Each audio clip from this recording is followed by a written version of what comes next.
இது நேர வாயி. குடித்தால் தமிழன் தான் கெட்டு போய் விடுவான், மற்ற மராத்திய மாநிலத்துக்காரனோ மத்திய பிரதேசக்காரனோ கெடமாட்டான் இருக்கிறார்களா? குடிக்கிற எந்த மனிதனும் கெடுவான். ஆகவேதான் பீகாரில் அது தடுக்கப்பட்டிருக்கிறது. அதேபோல் இந்தியா முழுமையிலும் தடுக்கப்பட பாரதிய ஜனதா ஏன் முன்மொழியவில்லை? அதேபோல தமிழ்நாட்டில் நாளையே கொண்டு வர வேண்டும் என்று பேசுகிற ராகுல் காந்தி கர்நாடகாவில் இன்றையே ஏன் செய்யவில்லை?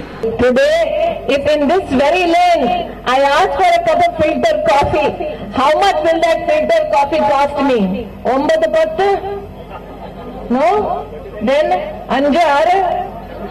How much? 30 rupees. One filter coffee in this very lane would cost at least 20 to 30 rupees. But under the dynamic leadership of the Prime Minister Narendra Modi, insurance every month is given to citizens for 1 rupee only. இங்கே நான் வெற்றி பெற்றால் தமிழ்நாட்டின் முதலமைச்சராக நான் பதவியேற்பேன். முதலமைச்சராக வந்து இந்த தொகுதி முதலமைச்சர் தொகுதியாக இருக்கும். உங்களுக்கு எவ்வளவு திட்டங்கள் வரும், நீங்க கேட்ட திட்டம் எல்லாம் உங்களுக்கு கிடைக்கும். அதிகாரிகள் இங்கேதான் இருப்பாங்க.